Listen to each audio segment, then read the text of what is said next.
एक तालाब के किनारे पन्ना और पंखी नाम के दो हंस रहते थे। उसी तालाब में तारक नाम का एक कछुआ भी रहता था। तीनों में बड़ी गहरी दोस्ती थी। हंस तो दूर दूर तक उड़कर चक्कर लगा आते थे, लेकिन कछुआ तालाब के आगे कभी नहीं गया था।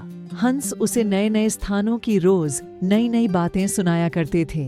एक दिन तारक ने हंसों से कहा कि आज वे उसे भी घुमाने ले चलें। हंस तैयार हो गए और उसको साथ लेकर आकाश में उड़ चले।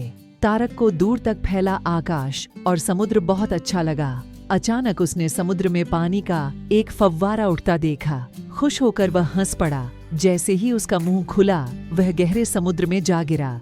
तारक चकित रह गया। वह तो एक दूसरे ही संसार में आ गया था। यहाँ तो चारों ओर पानी ही पानी था। वह जहाँ जाता उसे छोटे बड़े हजारों पौधे, तरह तरह के कीड़े मकोड़े और जीव जंतु दिखाई देते। अचानक उसे एक बहुत बड़ा कछुआ दिखाई दिया। वह तारक को बहुत ध्यान से देख रहा था। वह कछुआ बोला, अरे भाई, तुम कहाँ से आए हो? तुम्हारा नाम क्या है? तारक ने कहा, मेरा नाम तारक है। मैं दूर देश से सैर करने आया हूँ। आपका क्या नाम है? मुझे हीरक कहते हैं।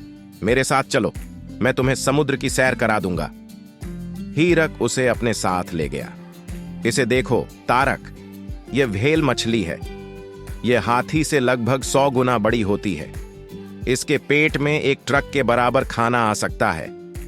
अचानक एक ओर से उछलती कूदती और शोर मचाती मछलियों का एक झुंड आड़ दिखाई दिया।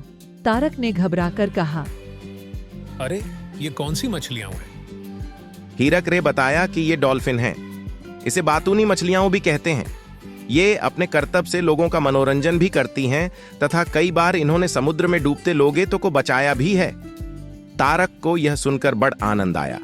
हीरक मुस्कुराया और बोला, समुद्र में तो बहुत से अद्भुत प्राणी हैं मित्र तारक। कुछ मछलियां ऐसी भी होती हैं जिनसे बिजली के झटके लगते हैं। कई मछलियों की आकृति सांप और घोड़े जैसी भी होती है। दोनों आगे बढ़े। समुद्र के तल पर उन्हें पुराने जमाने का पानी का जहाज दिखाई पड़ा। अरे यह क्या? ये जहाज यहाँ कैसे आ गया? तारक ने पूछा।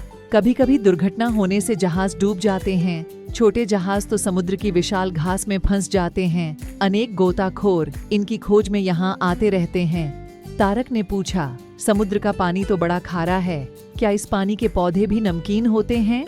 हीरक बोला, नमक मिला होने से पानी तो खारा होता है, परंतु पौधे नमकीन नहीं होते। समुद्र के एक पौधे से तो चीनी से भी ज्यादा मीठा पदार्थ बनाया जाता है। अच्छा, आश्चर्य से तारक ने कहा, यहाँ के जीव जंतुओं, रंगीन मछलियों और सुंदर सुंदर पौधों को देखकर मेरा जी करता है कि मैं यहीं रह जाऊं। हीरक बोला, जरूर, क्यों नहीं, तुम खुशी से यहाँ रहो। तारक तब से गहरे समुद्र में रहने लगा। आप चाहते हैं कि हम हर रोज ऐसी ही नई कहानियां बनाते रहें। इसके लिए कृपया हमें कमेंट बॉक्स में कहानी का नाम मेंशन करें। हमारे YouTube चैनल को सब्सक्राइब करें और नए और रोचक वीडियो का आनंद लें। सुनें, देखें और सीखें आपकी राह में नए और मनोरंजक साहित्य के साथ। सब्सक्राइब करें और हमारे साथ रहें।